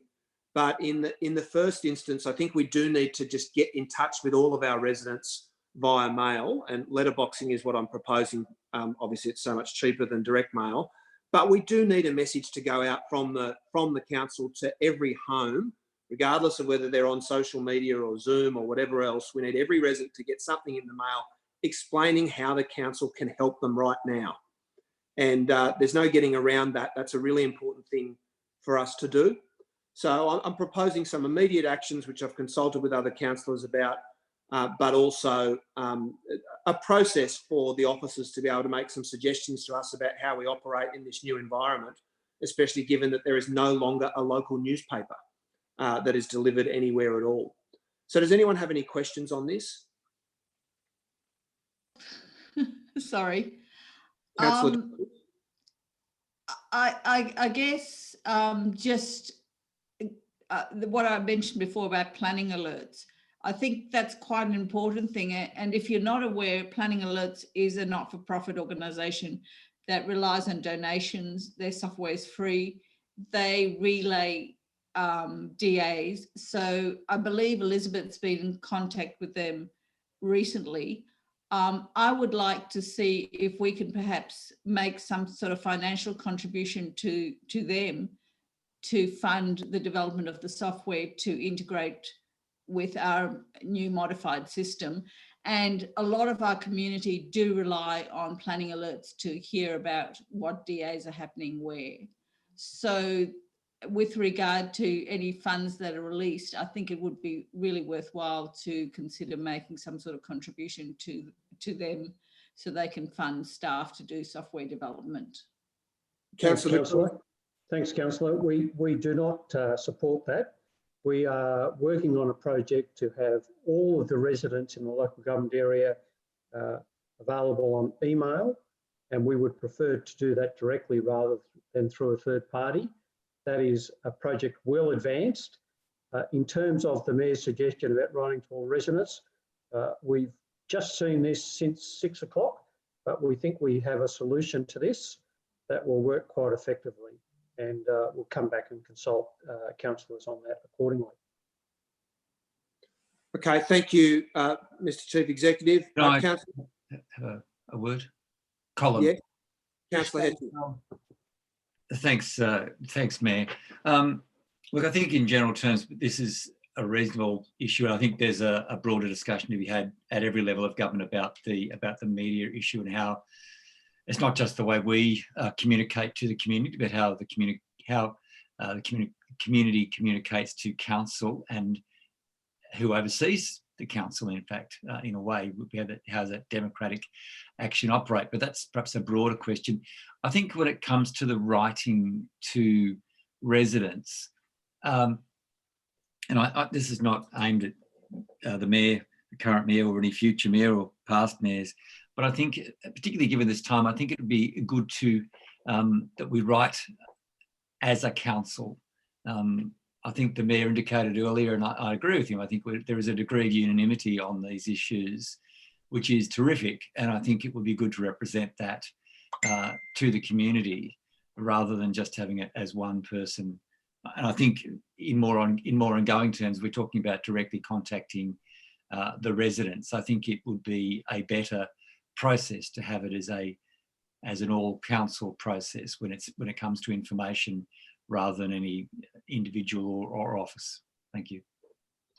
Okay, well, to that end, Councillor Hesse, I might amend point B to read that council right to all residents including a message from the Mayor explaining the ways that council can assist them, etc. And I'll ask Mr Naylor to make that amendment.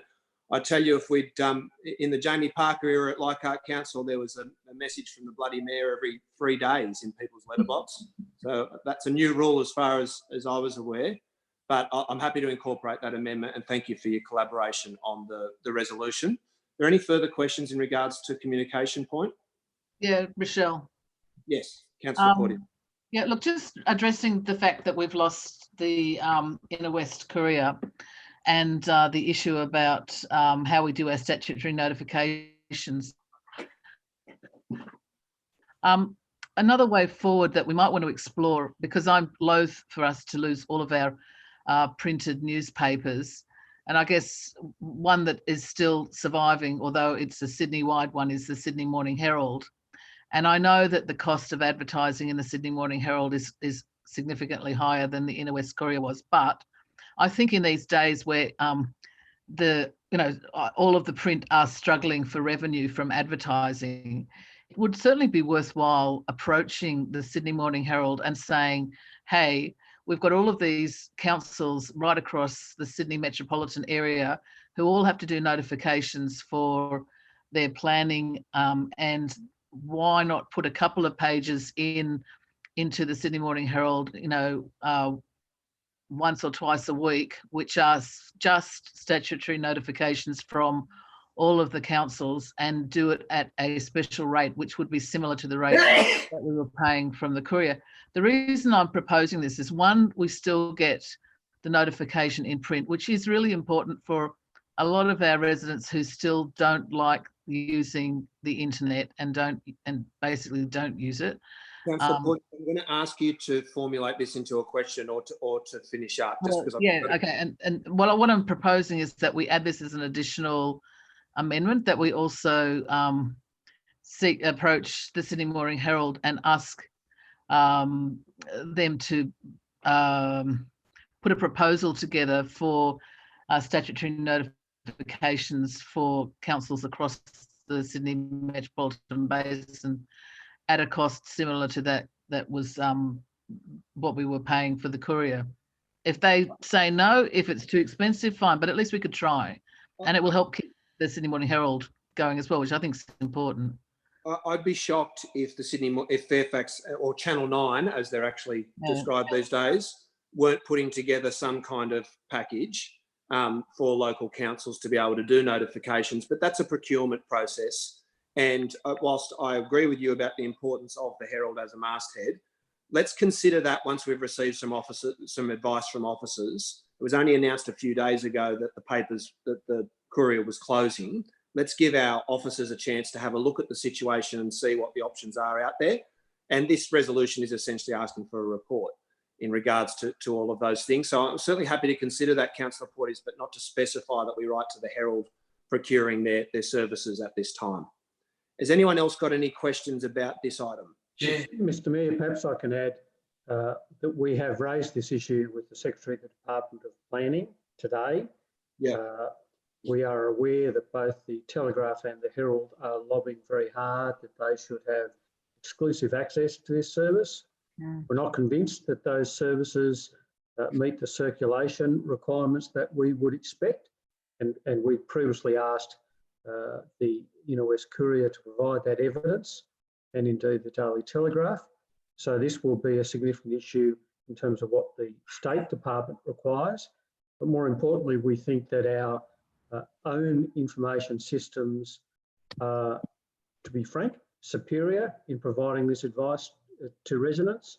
We think we may need to extend the locality of our advice to people with development applications more generally, but it's a very important part of our democratic system. We're just not convinced that either the Herald or the Telegraph will satisfy your requirements. Okay, thank you for that. Is there any further questions on this? If not, we'll move on. Councillor Stamoulis? No, Councillor Macri. Councillor Macri. Yeah, Chair, I raised this when I spoke. I don't support going to the Herald or the Telegraph. I mean, I've got the newsagent a couple of doors up from me, and let me tell you, the printed media isn't going out the door there. I don't think, I agree with the CEO, I don't think it's going to meet the requirements. I think a more targeted approach where we expand the notification area around developments or applications, combined with an internal effort, will be a much better way, and we'll get more connections to people. I don't believe that if there's a development in Ashfield, that someone in Tempe needs to actually respond to that, because where is their direct impact? And that's what we're interested in. And when you actually look at actually assessing someone's actual submission, you look for impact in the assessment process. And it's a bit of a stretch going from Tempe to Ashfield to say that someone's got to be notified. We do need to do the immediate vicinity around the development, and I believe that should be expanded. So every ounce of notification should be done in that area. Expanding that area, taking more locally, is more direct, and the people affected are the people we need to hear from, not some people on their high horse about development. Okay, thank you for that. Well, I don't want to have a debate over it, so if there's no further questions, we'll move on to the next item. I'll just ask the minute taker to scroll up, please. Mr. Mayor. Yeah, Councillor Stamoulis. Yes, if I could make a couple of comments. I think our website's performing very well at the moment in terms of communication. The information is very well structured, and I think that should be our central point of contact, and I hope many residents are being directed to that. So when we're overlaying it with many of these items from A to K here, I'm hoping that we refer people to our website each time. It's very much up to date. And the other good thing I think about our messaging is that we're referring it back to Commonwealth Government or state government announcements, so that it's very clear that and coherent that this is where the messages are coming from. So I think that's very good. I would say that as I say again, reference it back to our website for the latest and greatest information. The other thing that I would like to point out in number 7 is item number I, which is liaising with the local RSLs. I wonder whether or not councillors and yourself, Mr. Mayor, given the circumstances we're in, would allow for wreaths to be purchased by council, so that councillors could take them up sometime during the day personally to their local memorial, whether that would be an option that would be available to councillors to do at a particular time of the day. Thank you. Okay, well, thank you, Councillor, and I concur with your positive comments about the website, which has been functioning very well, and as we know from the CEO, has been getting lots of hits. I suggest that we liaise with the RSLs about all the options for doing something virtually, and when we get the report back on that, we can make that determination. I take your point, Councillor Stamoulis, that Anzac Day may happen before then, so I'll take personal responsibility for following up on the matter and coming back to you and all councillors. And we'll move on to the next item, which is item 8, in regards to support for our officers. So I think it's the unanimous, strongly held view of councillors that it's very important that we recognise what an asset we have in the staff of the council at the moment, and the extraordinary strain that they're experiencing in maintaining essential services and protecting their own health and the health of the community. And so it's been an issue that most councillors I've spoken to have raised directly, that they want to know how we're supporting people and how we're going to keep the organisation together. So I'm proposing that we get a report back on how we're supporting casual staff and how to achieve the goal of maintaining existing staff levels, that we get some information about how the redeployment of staff who have been stood down from work or their work has been disrupted, how that could be achieved to a social end. whether we need to expand the employee assistance program to address any emerging mental health or other needs, and that we see the strong relationship that's been established between the CEO and the executive and the USU and the other industrial organisations as something that's really in our favour and that we can build upon. And it has been very noticeable to me from a distance that I think morale within the organisation is strong, that everyone can see that the executive leadership of the council are determined to protect people's safety and their jobs and to do the right thing by the community. And that's been a very encouraging thing. So are there any questions that people have about the components of this report?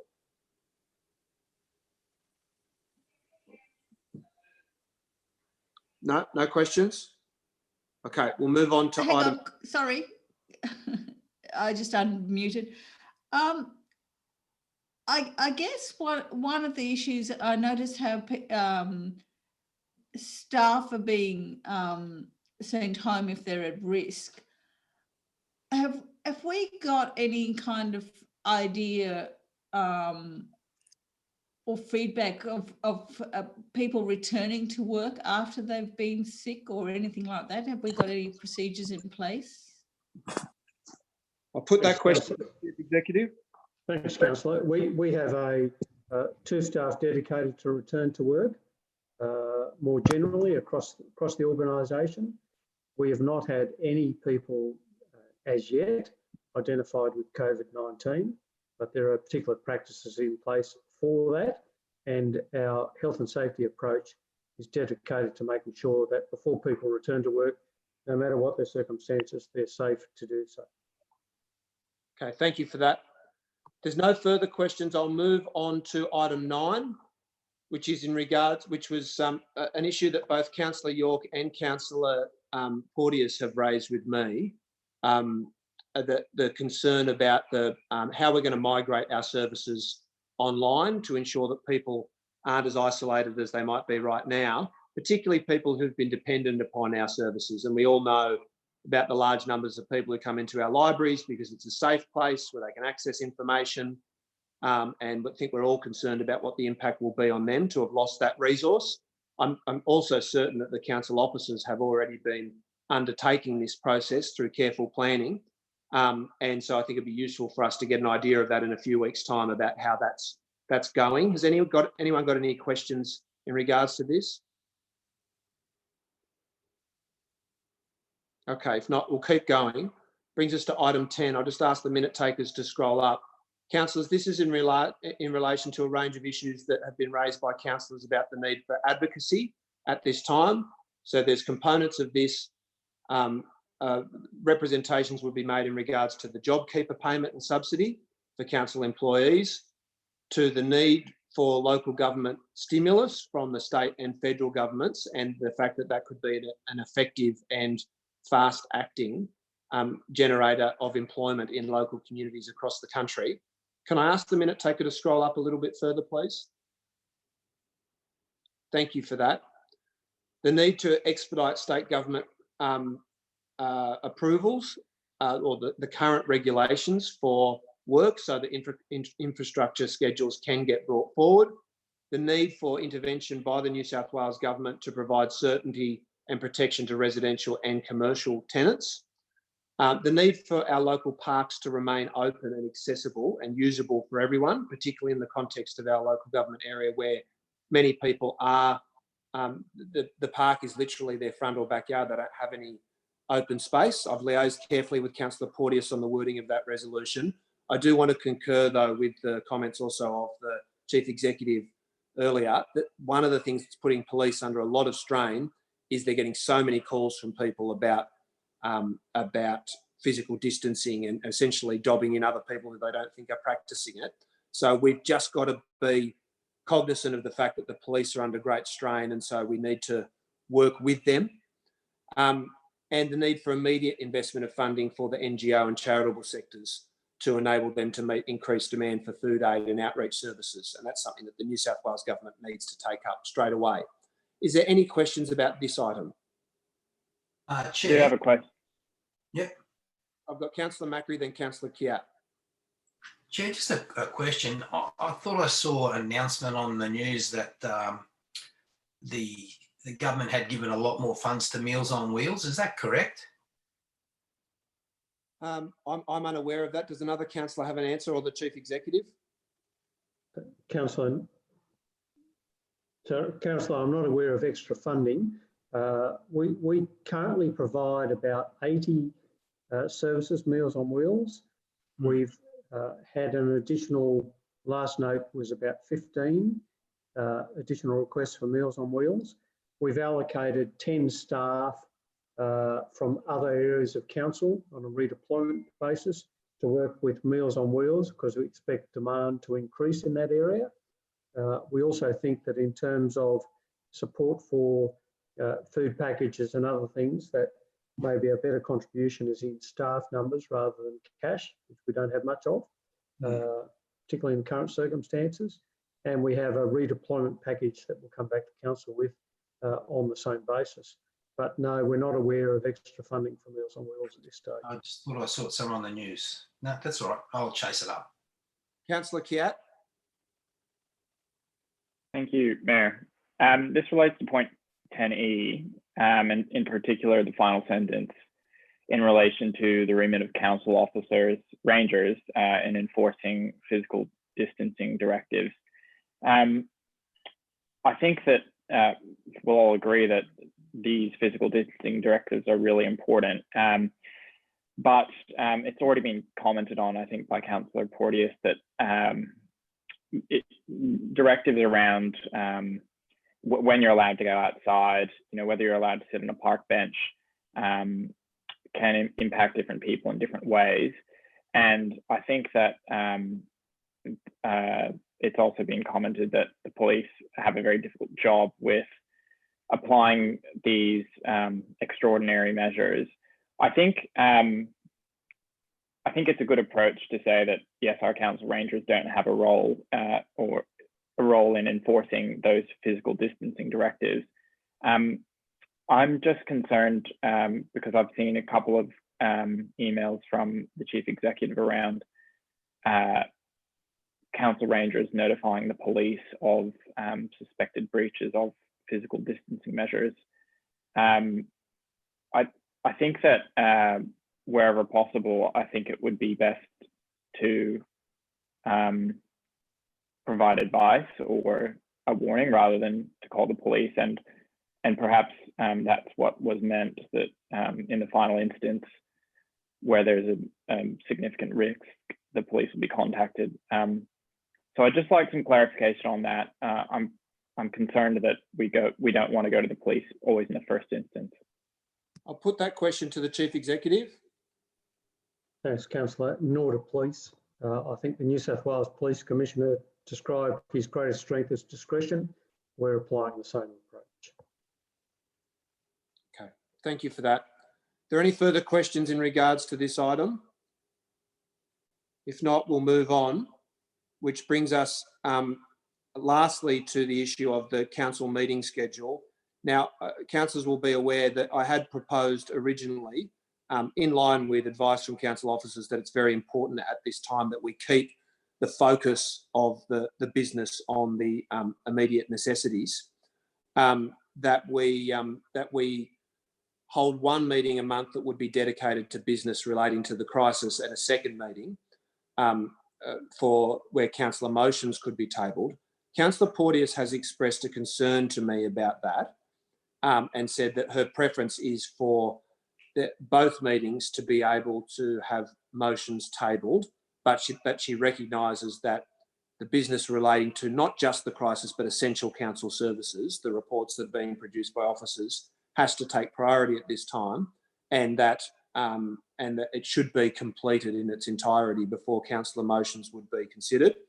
I pointed out to councillor Porteous that this has been a contentious issue at council previously, and that every time we've made that agreement, someone has moved a motion saying that we should suspend standing orders to hear from someone in the gallery, and sought her cooperation in ensuring that that will not be the case while we're dealing with this period of crisis, which she's given me.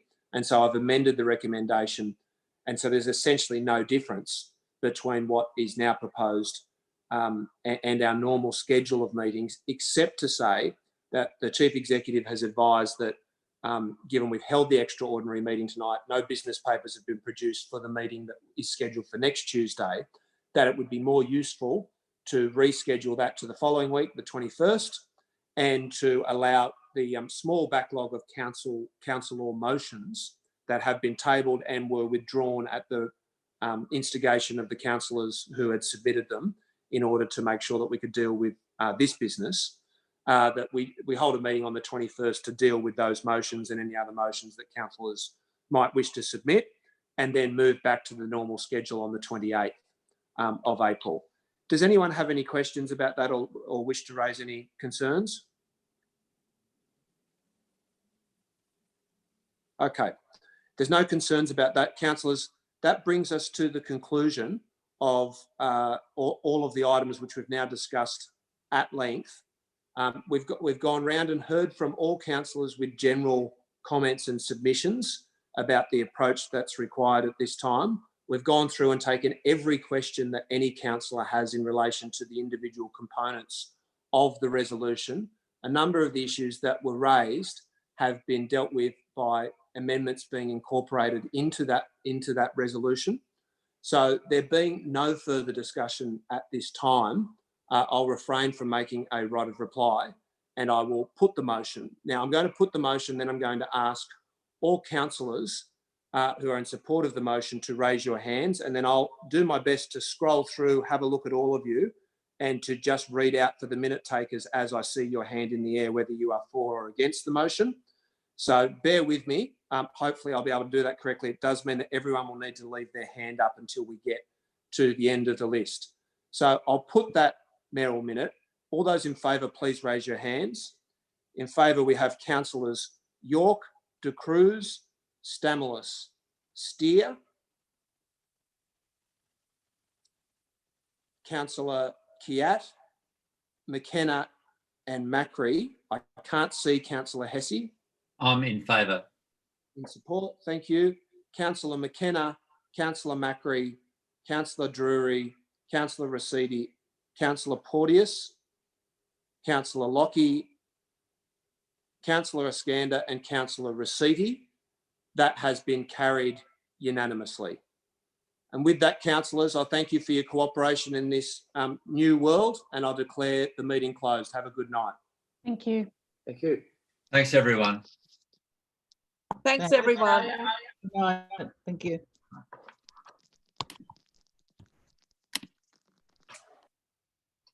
Thank you.